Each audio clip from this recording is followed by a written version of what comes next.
Lá vem navio negreiro, vem no alto mar, trazendo os africanos para trabalhar. Lá vem navio negreiro, vem no alto mar, trazendo os africanos para trabalhar. Vamos saravá, povo do Congo, a gira é formosa em qualquer lugar. Vamos saravá, povo do Congo, a gira é formosa em qualquer lugar. Quem trabalha na linha do Congo é do Congaruê. Quem trabalha na linha de Congo é agora que eu quero ver. Ê, preto velho, ê, preto velho, ê, preto velho, ê, preto velho. Boa tarde, bênção de todos, Pai abençoe. Como foi colocado aí na página do terreiro, a gente está aqui com José Lopes de Maria, socialmente falando, mas que atribui também a ele o nome de Pai Valdo. Valdo, preto velho da Mata Escura, Pai Valdo de Ançã, né, dirigente da Cabana do Amado Preto Velho da Mata Escura, né? Que é uma ramificação do terreiro Centro Espírito de Umbanda, Pai Jacó e Viramundo.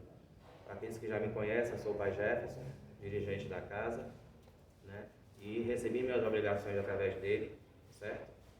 E como a gente está na data dos Preto Velhos, a gente resolveu fazer essa entrevista, essa chamada, né? esse diálogo, frente ao projeto Agregando Conhecimentos, né? Então, Pai Val, se apresenta aí para todo mundo. Boa tarde, uma satisfação estar aqui fazendo parte dessa entrevista, né, de agregando conhecimentos, que é muito bom a gente agregar conhecimentos, né, e a gente conhecer, ter um conhecimento da história, do passado, né, para a gente não se perder no presente, né.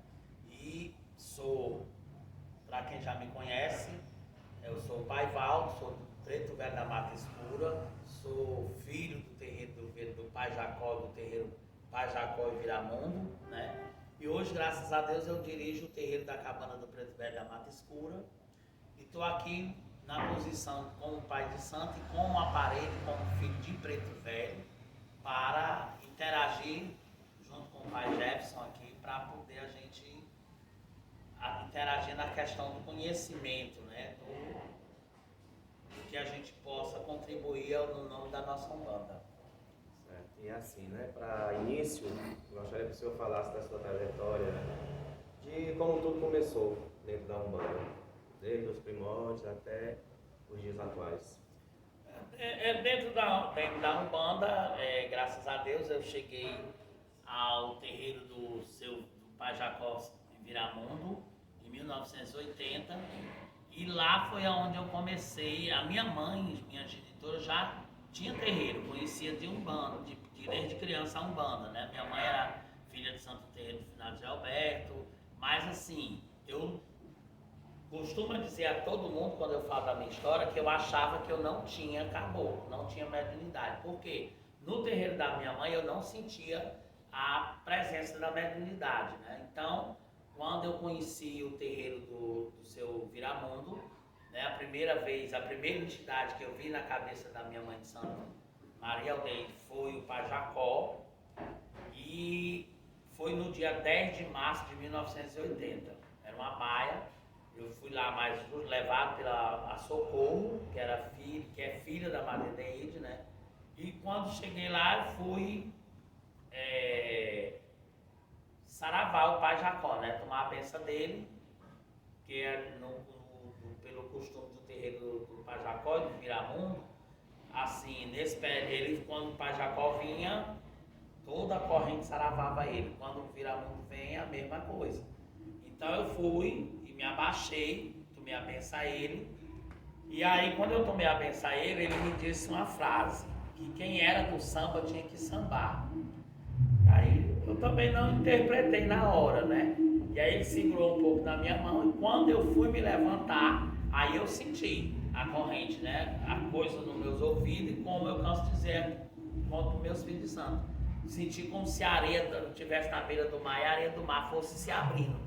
Então eu achei que isso era, assim, eu estava onde? Eu estava no terreiro, estava no chão, eu pensei que fosse eu fiquei assustado, né? E aí aqui me veio, me despertou aquela curiosidade, o que é isso? O que é que eu estou sentindo?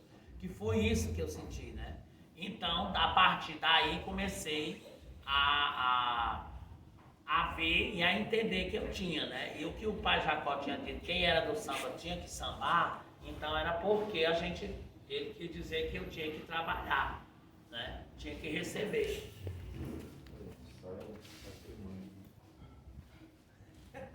Aí então, fazer o quê?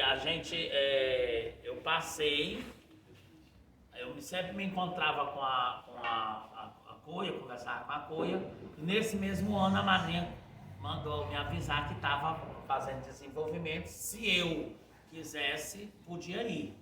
Então eu passei aí para o desenvolvimento, entrei em junho, né, como eu relatei há pouco, eu comecei no mês de março, conheci no mês de março, quando foi em junho, eu entrei para o desenvolvimento na casa da Maria Deide, que era o dia de terça-feira, às quinta e domingo eram as baias, nas terça-feira era o desenvolvimento.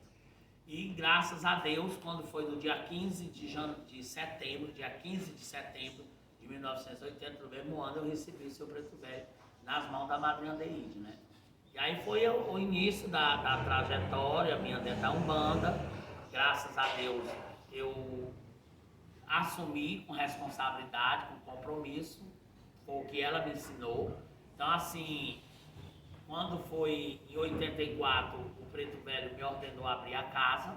Não era bem os meus planos, meus sonhos, mas abrir a casa que ele queria, né? E até hoje, graças a Deus, foi em 1984, até hoje eu estou na direção da casa por ordem dele, né?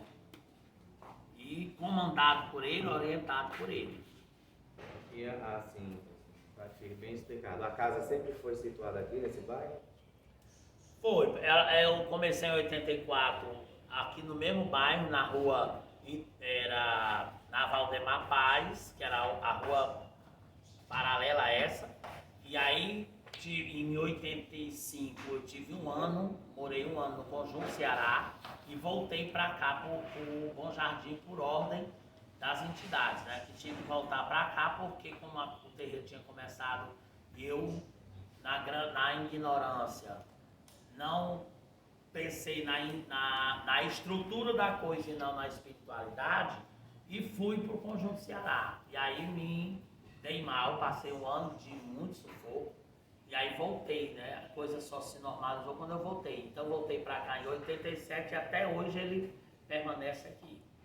É uma prova viva que a gente não pode bater de frente com o que nossos guias falam, né? Assim, porque a gente vê muito hoje essa questão de a entidade chega, por exemplo, seu Preto Velho chega, dá uma ordem e suponhamos que essa ordem nem sempre é seguida. Antigamente a gente via muito a entidade cobrar aquilo realmente do filho, de mostrar por A mais B que aquela palavra era correta, né? Assim. Eu sempre vi, né, assim, eu sempre vi essa coisa, quando o caboclo chegava e ele dizia que queria isso, tinha que ser daquele jeito que ele dizia. E quando não era, né, acontecia-se realmente algo, né? Então, assim, isso eu vi na minha vida como médio do terreiro do Viramundo, presente na vida da minha mãe de santo, na vida do meu avô de santo, que era o Chico Ariolino, pai de santo da Madrinha Deide, né? Então, assim, eu sempre vi essa realidade. O caboclo dizia, o médico tinha que cumprir. Se não dissesse, não acontecia. A mesma coisa de casa, de abrir uma casa. Abre-se uma casa, então o caboclo tem que ter uma responsabilidade, o médico tem que ter uma responsabilidade. Hoje você já não vê mais isso, né? A gente vê, a pessoa abre. Hoje estou cansado, não vou ter obrigação, não tenho que fazer a obrigação. Hoje não vou fazer porque eu não estou afim. Então, realmente, assim, eu não fui acostumado com essa prática, né? Por exemplo, uma das coisas que sempre eu via da minha mãe de santo era, por exemplo, as baias dela eram quintas e domingo. Então, que gostasse ou que não gostasse, que tivesse satisfeito ou que não tivesse, se tivesse bem ou não, o trabalho não poderia deixar de ter. Tinha que ocorrer nas quintas e tinha que ocorrer nos domingos, né? Como era o que o caboclo mandava. Então, assim, hoje não, hoje o médium, eu vejo muito, né? Não estou aqui dizendo que ninguém tenha ou que deixe de ter, não é isso. Eu vejo muito assim, prevalece as vontades das matérias e não da espiritualidade, né? Uma das coisas, para até dar como por exemplo isso, o Padre Chico Ariolino, ele tinha um terreiro aqui na Oscar Aripe, né? E aí ele chegou um tempo, ele mudou-se por Henrique Jorge e o terreiro ficou lá. E aí ele pediu, conversou com a madrinha, para a madrinha ir morar na casa e ficar fazendo as baias do seu Viramundo no terreiro do Rei Ariolino. E a madrinha assim fez, ficou fazendo, né? E nesse período eu não alcancei, que eu ainda não era de lá, mas pode perguntar a Socorro que ela sabe disso muito bem. Então, com o tempo, o que é que aconteceu? O Viramundo reclamou. E ele disse que queria que voltasse a fazer o trabalho no terreiro dele. Por que no terreiro dele? Porque no terreiro dele, ele era chefe. Ele era o Viramundo. Ele tinha uma aldeia, ele era um índio. O Rei Ariolino era um rei, tinha um palácio. Então, cada qual no seu cada qual. E ele podia muito bem não ter achado ruim. Ele podia muito bem ter achado bom, porque lá o terreiro o acesso ao terreiro era bem melhor na época, porque era numa avenida, o terreiro era do chefe superior dele, o terreiro era bem maior, a infraestrutura, mas não. O Viramundo reclamou e exigiu que voltasse os trabalhos para dentro da aldeia dele, né? Então não se preocupou-se com a vontade material, se preocupou-se com a vontade espiritual, né? E isso era o que nós éramos, eu era, aliás, acostumado a ver, né? O que o caboclo pedia, tinha que se fazer o que o caboclo pedia. Digamos assim, que talvez não seja o termo correto, mas seria um contraste de energias, né? Assim, pela questão de um rei e um índio, pela questão da aldeia, seria isso mais ou menos? Foi essa a explicação que a madrinha dele me explicou na época, foi essa a explicação. Porque o que o seu Viramundo tinha dito? Que ele era chefe da casa dele, que na casa do Rei Ariolino, ele era filho, ele não podia estar mandando na casa do Rei Ariolino, né? E assim, ele era índio, a casa dele era uma aldeia de índio. O do Rei Ariolino era um palácio que era o palácio que o Rei Ariolino era um rei, né? Ou seja, eu entendi, quando a madrinha me explicou, me contou esse fato, eu entendi o quê? Que ele quis dizer o seguinte: como ele tinha a casa dele, ele não podia abandonar a casa dele, que a casa dele não foi feita, que não era somente um faz de conta, né? Como o Viramundo tinha o terreiro dele, como é que ele podia abandonar o terreiro dele e tomar conta do terreiro dos outros? Ele ia tomar conta do terreiro do Ariolino e o dele. Você entendeu?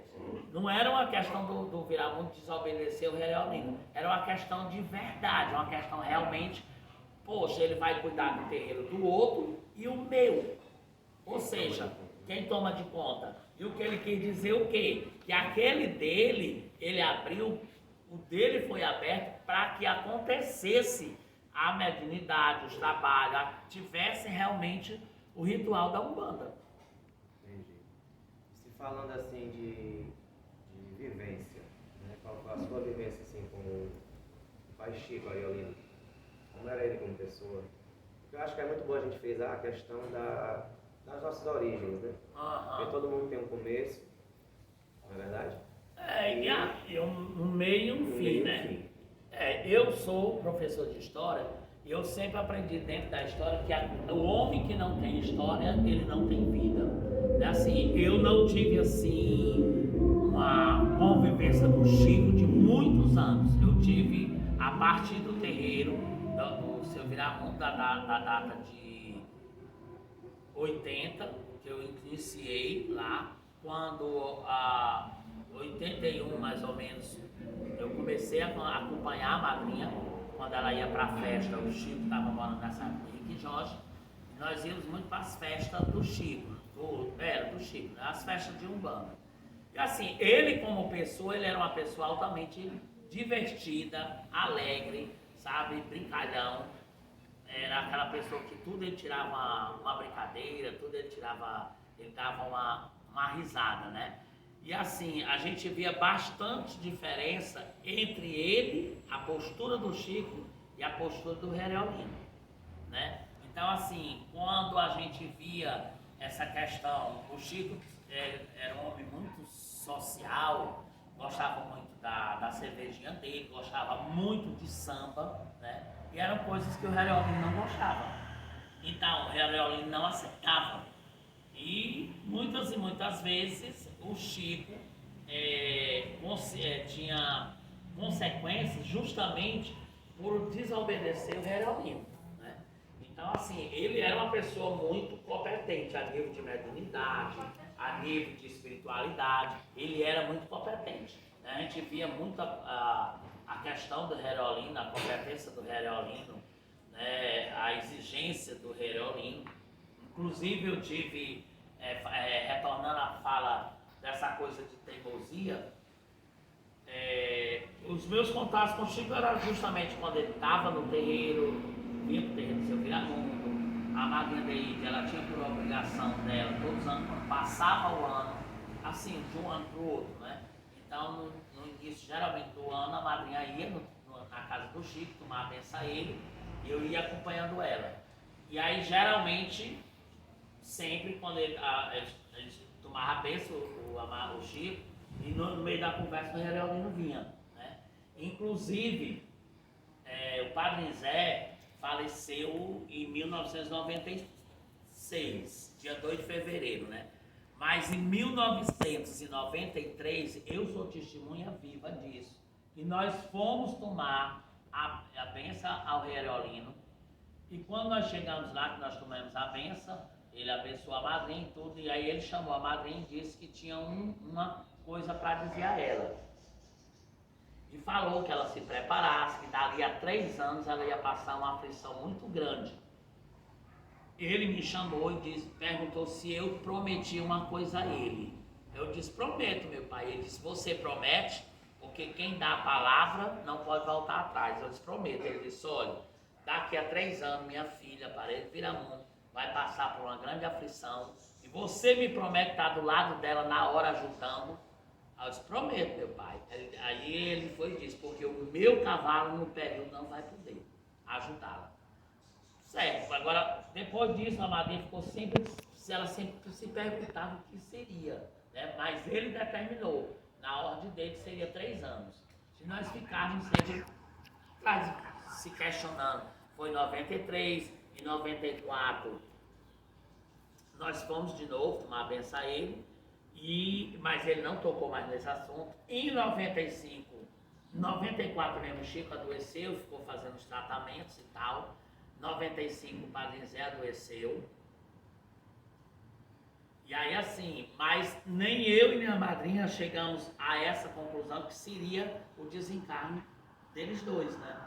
E aí a gente ficou sempre esperando qual seria o momento.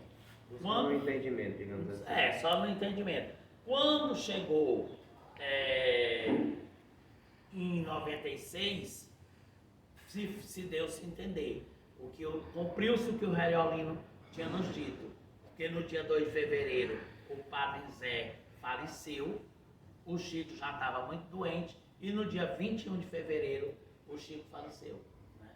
Então assim, foi uma das coisas que ele falou. Então eu acredito muito ainda nessa questão da fala do caboclo dizer, porque eu fui criado assim, criado, que eu quero dizer, dentro da Umbanda, pelo terreiro da madrinha, e a linhagem nossa era essa linhagem do caboclo falar e acontecer, né? Como por exemplo, teve muitos fatos que eu vi seu Viramundo falar. Teve um fato, citar pessoas, que seu Viramundo me disse, né, uma certa pessoa desafiou ele e ele chegou para mim e me disse: meu filho, aguarde que você vai ver assim, assim acontecido. Quando foi 10 anos depois disso, aconteceu. Eu cheguei um dia no terreiro da Baia, né? E 10 anos depois, gente, não foi 10 dias.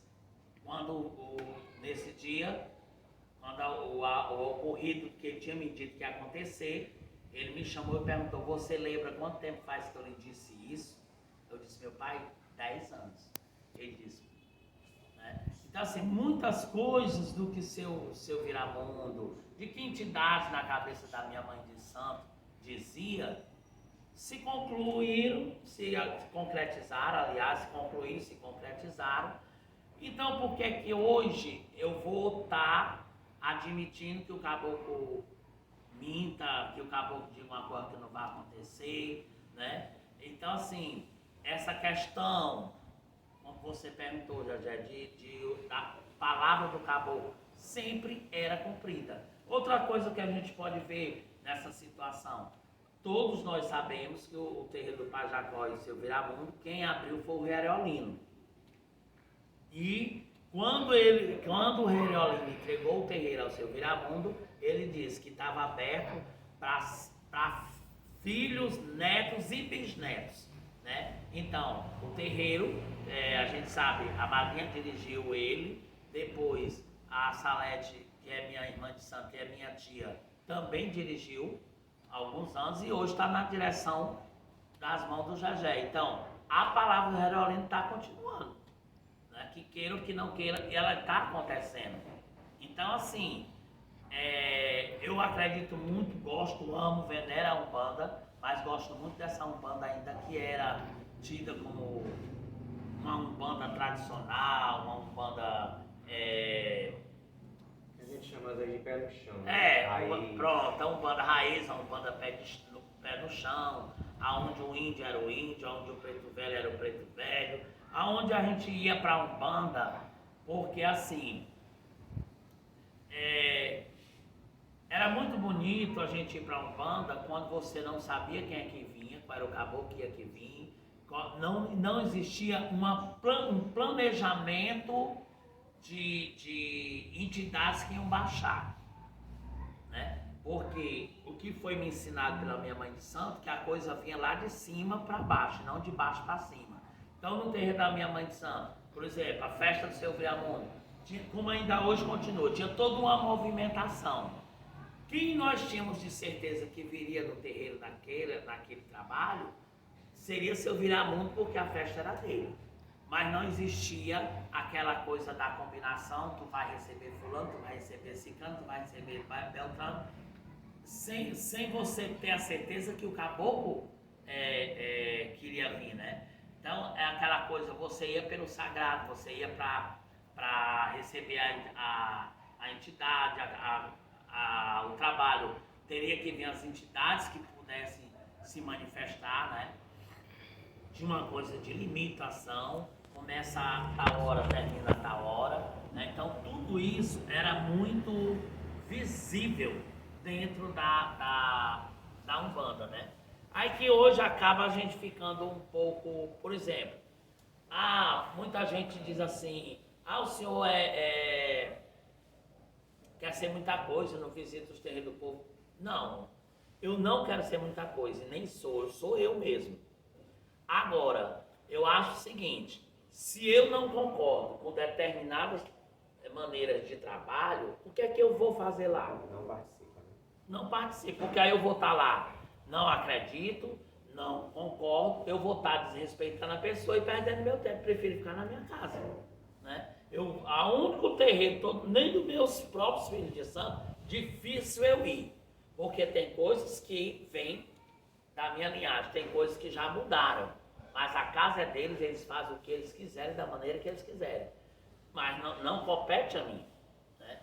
Então a única casa que eu ainda vou é a casa da onde eu sou filho, porque lá foi feito, lá sou filho, e segue-se ainda o segmento que seu Viramundo deixou. Mas assim, da onde quando passa, quando muda. Então, assim, se eu não tenho aquela Umbanda, ela não condiz com o que eu aprendi ou com o que eu acredito, o que é que eu vou fazer? Né? Mas pode até se dizer, como eu já vi muitas pessoas dizer, mas a Umbanda evoluiu. Gente, a Umbanda ela pode evoluir materialmente? Pode. Nós podemos conseguir direitos para nós como umbandistas, podemos conseguir mais respeito, podemos conseguir mais verba para o terreiro. Isso que eu acredito ser evolução material. Mas do espiritual, não concordo que o espírito ele se evolua, porque a maneira que ele se evolui, ele se distancia do mundo material. E aí o que a gente vê é hoje os espíritos, uma evolução dele material. Se ele não tem mais o corpo dele, ele usa o nosso, ele não pode estar com essa evolução material. Ele pode ter a evolução espiritual. A evolução na Umbanda, material, são que eu acredito ser materiais. Essa evolução seria nós umbandistas nos unirmos, porque para quê? Para adquirirmos direito, para adquirirmos respeito para nós umbandistas, respeito da sociedade, desmistificar muitas coisas que as pessoas ainda têm, né, de preconceito contra a Umbanda, desmistificar muitas coisas que são as outras religiões, né, as religiões de matriz cristãs, que nos acusa de fatos que não são reais. Eu acho que o papel do umbandista, aí sim, é uma evolução de Umbanda material. Mas uma evolução de Umbanda espiritual, aquela entidade, quanto mais ela se evoluir, mais ela vai se distanciar do mundo material. Né? É questão de raciocínio, é questão de querer aceitar. Né? Então, assim, se fazer uma reunião para que a gente possa adquirir direitos, para que a gente possa estarmos dentro dessas questões das cotas de políticas públicas, né? Concordo. Agora, dizer que a entidade vai evoluir a entidade, com pouco a entidade está aí mais matéria do que eu próprio, isso não é normal, gente. Eu próprio estou com 56 anos de idade, graças a Deus, espero durar muito mais. Eu não tenho tanto domínio com a internet e eu já vi entidades tendo entidades que têm muito mais uma interação. Mais interação com a internet do que eu. Quer dizer, fez um curso mais aplicado, né? Isso não é evolução de caboclo, minha gente. De jeito nenhum. E assim, se falando de entidade, né, já vamos passar um pouco para esse lado. Eu gostaria que o senhor falasse um pouco da entidade a qual, dita pelo senhor mesmo, foi a primeira que o senhor teve um contato dentro da casa da minha avó. Se falar de Pai Jacó. Olha, Pai Jacó, todo mundo, ele era de origem Angola, né, da Angola, ou seja, ele foi trazido para cá como escravo, mas como a própria doutrina dele diz, Pai Jacó é rei de Angola, né? Ele era rei em Angola, em Angola ele não era preto velho, ele não era um escravo, né? Porque na África em si não existia escravo. Passou a existir escravo no Brasil. Então, se você analisar o ponto caboclo, quando ele chegou aqui, ele era rei e ele era... mas aqui ele foi ser escravo porque ele era negro. Só que ele era culto. Pai Jacó, ele foi professor. Ele foi um professor. Ele sabia ler, sabia escrever, ele tinha cultura. Ele tinha essa questão, a arte do saber, do escrever, do ler. Né? É tanto que ele foi professor. E o que foi me passado, que ele chegou a ser até feitor. Por quê? Porque ele era aquele homem negro que ele tinha mais conhecimento. Né? E a questão disso, você vê, assim, Pai Jacó, ele é um preto velho muito rígido, né, muito severo, e, assim, na cabeça da minha mãe de santo, no qual eu conheci, que ele na realidade ele não era nada da madrinha dele, ele era do padrinho Zé. Então assim, ele era muito rígido, muito severo, rezava, curava, ensinava as coisas do que é a função de preto velho, mas com ele era preto no branco. Né? Eu me lembro muito bem que houve um fato que uma imagem dele, pequena, o meu padrinho mandou aumentar, sem permissão dele. E aí, assim, eu lembro que a imagem não tinha sido quebrada. Eu me lembro que ele mandou aumentar, né? Ou seja, a vontade do padre era ter uma imagem diferenciada, uma imagem mais, vamos dizer, mais bonita, não existe essa expressão, não. Uma imagem mais vistosa, mais bonita mesmo, né? Dele, do pai Jacó. E o padre Zé pagou um castigo caro por isso. Ele passou um ano desempregado, sem ter emprego. Então, por quê? Porque ele não pediu permissão ao caboclo. Né? Então, por isso que eu falo da questão da severidade do pai Jacó. Mas aí você vê na questão de como ele foi, né, a condição dele, a condição de rei na Angola, né, ele, condição de rei, você sabe que a posição de um rei, ele tem que ter o quê? Ele tem que ter o senso da justiça, ele tem que ter o senso da responsabilidade, ele tem que ter várias condutas que um rei tem que ter. Então, pai Jacó foi rei em Angola, e aqui ele foi escravo, mas devido ao conhecimento dele, os senhores aproveitaram o conhecimento dele e ele passou a administrar os outros negros, né? Ser o feitor. Então, toda essa trajetória dele fazia com que ele fosse essa pessoa rígida, né? De pulso forte. De pulso forte, de pulso forte. E como quem disse, se eu disse que era para fazer isso, não era para fazer isso, era para fazer isso. Então ele toda a vida foi assim, ele foi muito firme, né, dentro do terreiro, né, porque ele é fundador do terreiro também, né, dono do terreiro. É tanto que no nome do terreiro vem sempre Centro Espírita de Umbanda, Pai Jacó e Viramundo, né? E aí assim, mas como a mãe de santo era a madrinha, quem fazia nossas cabeças era ela, e aí se acrescenta mais essa, o terreiro se concentra mais no seu Viramundo por conta disso, mas o Pai Jacó também foi dono do terreiro, toda a vida ele teve esse respeito e essa consideração, né? O terreiro sempre festejou ele no dia 26 de agosto, como o dia dele, do pai Jacó, né? E ele é irmão do pai Joaquim, né? Ele é irmão do pai Joaquim. Então isso que eu vejo que era do pai Jacó, né? Eu vejo essa questão do pai Jacó ser essa pessoa assim.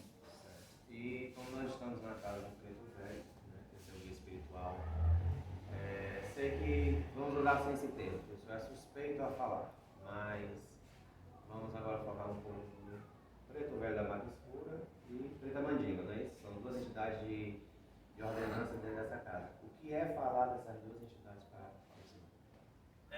Jefferson, falar desses dois guias para mim é falar da minha história, né? Porque assim, essas duas entidades me acompanham, graças a Deus, desde a minha geração, né? Mas assim, eles adentraram a minha vida, passaram a serem dono do meu caminho e caminhar junto comigo e me ensinar a caminhar desde 1980, quando eu recebi eles no terreno do seu Viramundo, né? Então assim, seu Preto Velho, essas duas entidades, como eu disse anteriormente, a minha mãe materna de sangue, ela já tinha terreiro, né? Mas eu não conhecia essas duas entidades lá,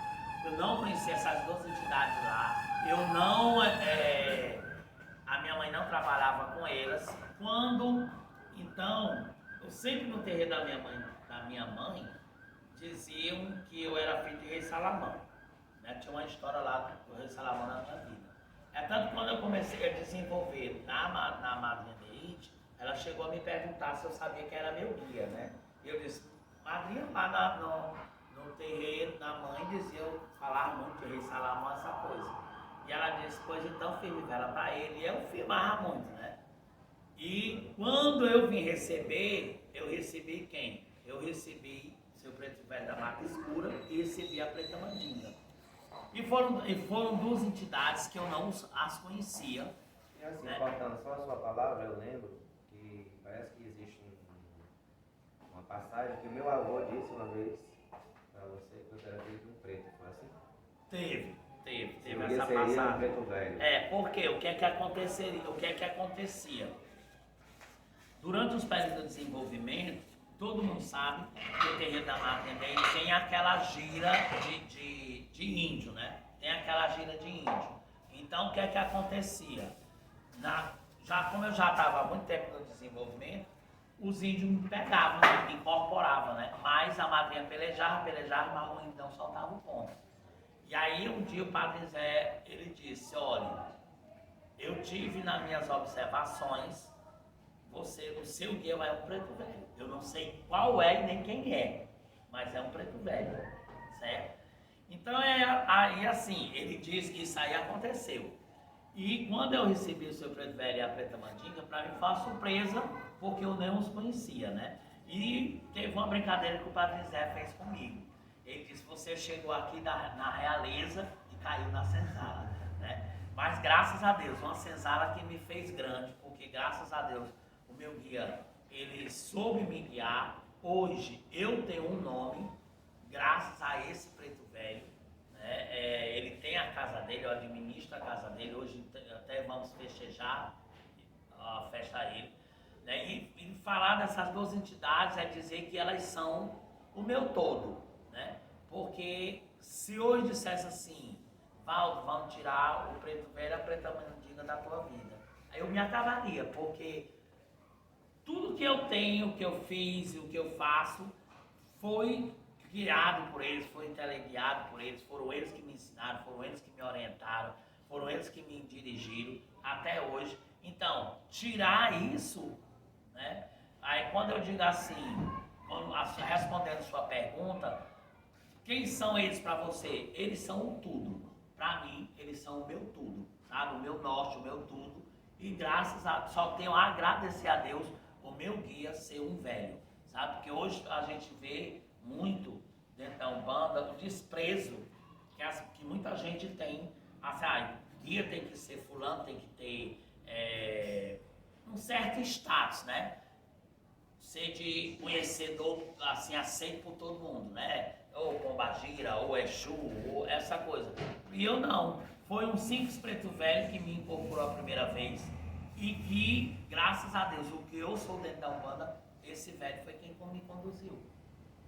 Então, assim, às vezes as pessoas me taxam de estressado, eu digo muito.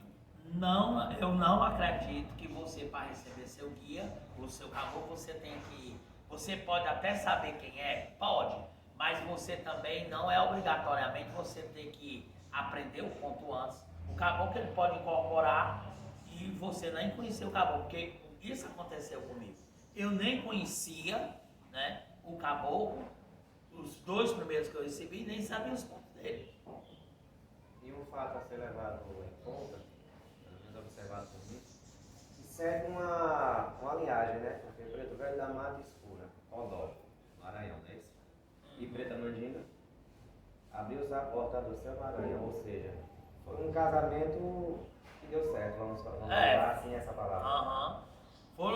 Pronto, bem observado por você, né? Foram duas entidades que, pela o que eles falam, né? Pela doutrina deles, eles foram centralizados, né? Nos engenhos ali daquele lugar, né? Do Maranhão, né? Foram centralizados naquele engenho do Maranhão. E aí vem toda acaba-se tendo toda assim essa questão hierárquica, né? Da religião, dentro da Umbanda, né? Então, realmente, eles dois são da mesma região como escravos, né? Eles na África eles não eram no mesmo local, mas no Brasil eles viveram um fato que eu observo muito, que quando eu recebi eu sou muito questionador. Aí eu recebi seu preto velho, né? E aí um dia eu perguntei à madrinha Neide, que eu não sabia o que é que queria dizer. Eu ficava preocupado, assim, querendo entender né? O que é que ele queria dizer quando ele diz: me ajuda, cavaleiro, que eu não posso baiar só, né? Aí eu imaginava, será que ele era cego? Será que ele era aleijado? Eu ficava imaginando muita coisa, né? Aí vem da mata escura. Aí eu ficava imaginando, né, os delírios, né? Eu me apeguei muito ao meu guia, assim, comecei a gostar, amar dele, amá-lo mesmo. E aí um dia eu perguntei à madrinha o que era o ponto de caboclo, né, que ele cantava. A madrinha me ensinou disso, olha, o ponto cantado é a identidade dele, é a história dele. Ele vem fazer isso, é o ponto cantado. O ponto riscado, ele também está dando a mesma orientação de quem foi, o que é que está fazendo, mas de forma escrita, né? E aí eu disse, então, madrinha, se é assim, o que é que seu preto velho quer dizer com isso, né? Até que um dia, meu questionamento foi muito grande e ele deixou dito para mim que mata escura foi quando, por exemplo, passou a ser a morada dele, que ele como escravo, quando não se via mais, da época era o costume, o escravo quando ficava velho, não tinha mais serventia para o dono da fazenda, né, para o dono do escravo, eles descartavam, jogavam fora, né? E aí ele foi morar dentro da mata. Ele não tinha moradia, não tinha para onde ir, foi morar na mata escura, né? A mata fechada. A escura aí não é que ele deixou isso para mim, que não era escuridão de treva, era a mata fechada. Ele passou a morar dentro da mata fechada. Depois ele passou a questão, me ajuda, cavaleiro, que eu não posso baiar só, era porque ele ia para a estrada pedir esmola. Ele pedia esmola porque não podia mais trabalhar. A palavra baia, se você observasse, o significado dessa palavra baia, para nós, nordestinos, quer dizer baia, trabalho, luta do dia a dia, né? É tanto que esse nome, ele vem de origem africana, das senzalas. Quando amanhecia o dia que os escravos iam para a baia, ou para a luta, para o trabalho nas senzalas, ou na senzalão, desculpa, nos canaviais. E esse nome, ela passou a ser utilizado ao trabalho dos caboclos, dos pretos velhos, nos terreiros. Então, quando eles vêm para o terreiro, eles vêm trabalhar, né? Então, se você associar, hoje tem baia, né? Usavam muito, né? Hoje não, está mais moderno, hoje tem gira, mas essa gira, ela está o quê? Tendo a mesma ligação do que? Quando eu falo hoje tem gira, eu estou querendo dizer hoje tem baia, né? E essa palavra baia, que os caboclos usavam, é o sentido de trabalho, a luta do dia a dia, né? A luta do trabalho, né? Aí foi que eu vim entender o que era que o meu preto velho cantava, né? E aí, assim, os pontos dele realmente tem muito a ver com essa questão do Maranhão. Ele fala muito da questão do Maranhão, da vivência dele no Maranhão, né? E uma coisa que também que eu vejo muito quando eu associo a questão dessa coisa da hierarquia, por exemplo, o terreiro do Herolino tinha toda aquela tradição da gira, né? Da gira de selvagem, a Dona Bobatana, aquela coisa, a louvação a Santa Bárbara, onde vem a nossa oração do nosso terreiro do Alacé. O terreiro do seu Viramundo, a mesma coisa, e o do seu Preto Velho também. E ele tem pontos dele que ele fala em Santa Bárbara, tá entendendo? E aí quando eu interligo esses pontos, o que é que eu imagino? Não era que quando eu era pequeno, eu, adolescente, 12, 13 anos, no terreiro da minha mãe, eu não sentia nada, não era porque eu não tivesse, era porque lá não fazia parte a minha linhagem espiritual. E eu tive que chegar a encontrar, né? A encontrar essa linhagem, que é a linhagem que eu sou hoje, né? E aí, se a gente observar, eles estão entrelaçados, né? Assim, o terreiro do Herolino, o terreiro do seu Viramundo, o meu terreiro, né? A gente tem, né? É uma corrente e é uma família mesmo. E a gente não podemos ter o sangue, o mesmo sangue, mas as espiritualidades, elas estão interligadas. Tem toda uma significação. E assim, deixa ele explorar mais um pouco. Eu sei que hoje o tempo está corrido por causa da festa. E sobre os mandingas, que poderia ser falado. É justamente a tribo africana, né, que ele hoje ainda existe, né? Era uma tribo africana que a preta mandinga era de lá. Ela era uma negra mandinga. Só que hoje eu vejo muita gente associar ela à questão da mídia do feitiço, da bruxaria. Receber ela significa ser. Não que ela não seja, né? É a bruxaria, a feitiçaria. Mas o mandinga dela vem de sobrenome. Identificação de onde ela era, né? Da onde ela foi pega, foi trazida como escrava, né? E é a tribo africana. Então, para você ver que naquela época, o preto velho, o escravo, ele era considerado como um animal. Então, ela chega aqui, escravizada no Maranhão, e quando ela chega, ela é tratada como se fosse um grupo de animal, né? Aquela negra é mandinga, aquela preta é mandinga. Ela não teve direito de ter nenhum nome de gente. Somente a cor da pele dela e o lugar de onde ela veio. Você viu como uma identificação. Uma identificação dela, né? Uma identificação. E muitos negros da mandingas, né, vieram e tiveram dentro dessa região do Maranhão, né? Se a gente observar, né, tem muitos caboclos índios que estão entrelados, que são dessa tribo, né? Aquele caboclo peraí, deixa eu ver se eu lembro dele. No ponto ele não relata, mas ele é da tribo dos mandingas, né? Caboclo Rio Negro, né? O caboclo Rio Negro. Esses caboclos assim, eles têm muita ligação a tribo dos mandingas, né? Eles têm muita ligação. E a gente sabe que o povo brasileiro, né? Nós somos todos mestiços. Eles veem essa questão da ligação do índio com o negro. Então, quando juntou o Maranhão, já era um lugar que tinha muito índio. Juntou-se com o negro, que era escravo, né? E aí sim se fundou-se essa ligação de muito caboclo, né? De muito índios, que tem um pezinho do índio, mas tem um pezinho nessa tribo dos mandinga, né?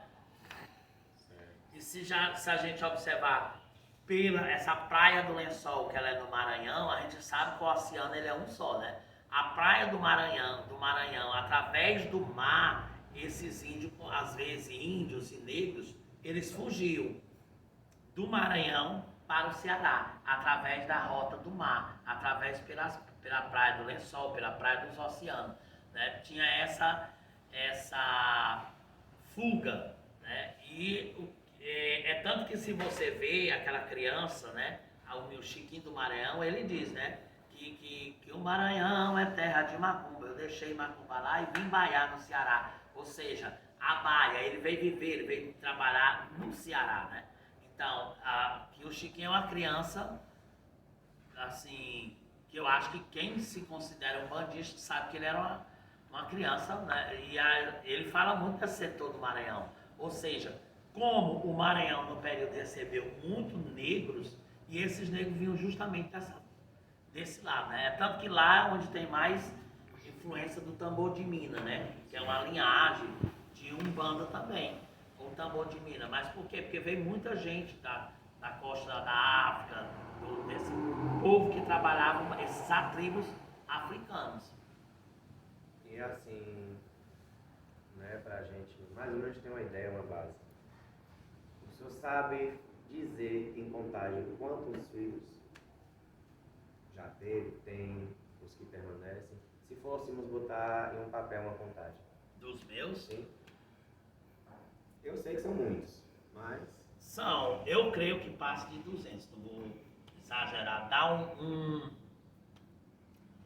número fixo, tem tantos, eu não vou, porque aí eu estaria mentindo, porque dizer que eu sei, se eu sentar para ir anotar, eu chegaria a um número exato, mas eu acrescento eu acredito que tem mais de 200.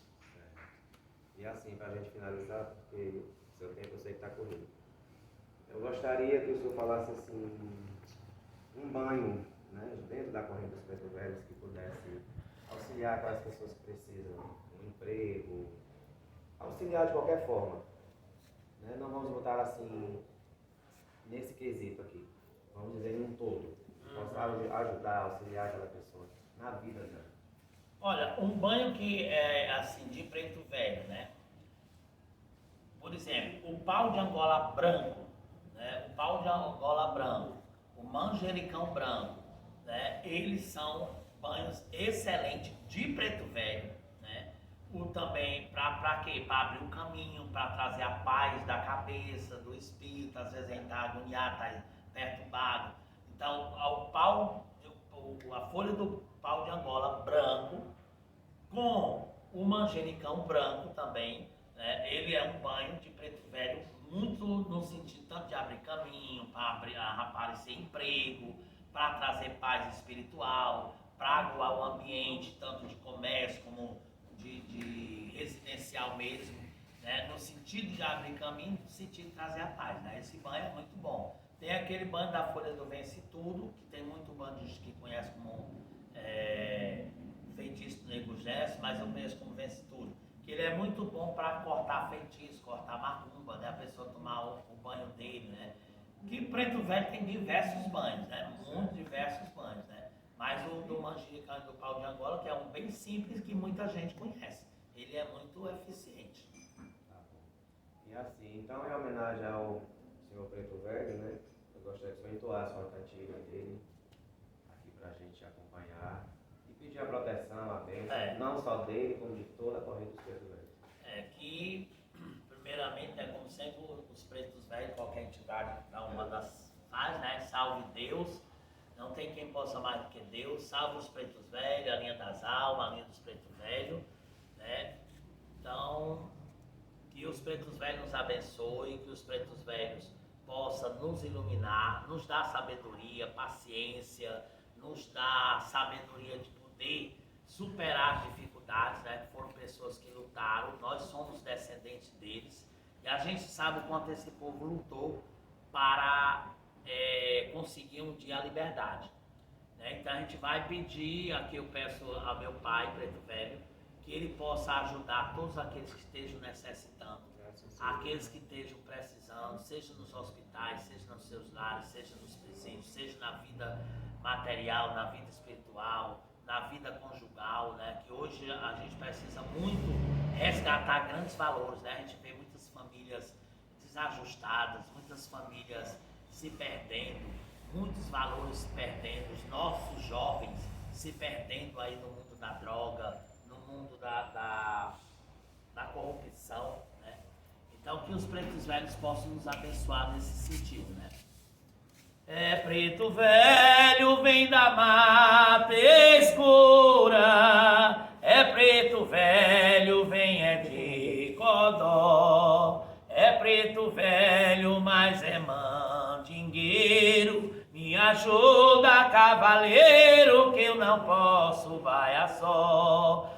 Preto velho, mas mandingueiro, me ajuda cavaleiro, que eu não posso baia só. Ele é preto velho do Codó, pra que mandaram lhe chamar. Ele é preto velho do Codó, pra que mandaram lhe chamar. Preto velho, preto velho, preto velho, ele vem trabalhar. Salve os Preto Velho, adorei as almas. Salve, salve. É isso aí, gente. Eu espero que vocês gostem, né? A gente vai continuar com esse projeto, trazendo pessoas, pais, mães de santo, para compartilhar da sua vivência, da sua história e, como é o nome do projeto, agregar conhecimento. Como eu já disse no início, unir é melhor do que separar. Eu acho que já chega de tanta separação, de tanta divergência entre questão de casas, pessoas. Vamos unir. Já é mais. Eu lhe agradecer e pedir a bênção. Deus te abençoe. Muito obrigado por disponibilizar esse tempo pra gente, tá bom? Logo mais à noite, tá tendo a festa, São Preto Velho da Mata Escura. A casa não é minha, mas eu me sinto à vontade para convidar todos aqueles que queiram vir. Tá certo? Muito obrigado, boa tarde. Boa tarde, com a satisfação. E como você disse, só ratificando aqui a sua fala, é muito importante esse projeto. Espero que vocês deem continuidade realmente, porque essa coisa de agregar conhecimento vai trazer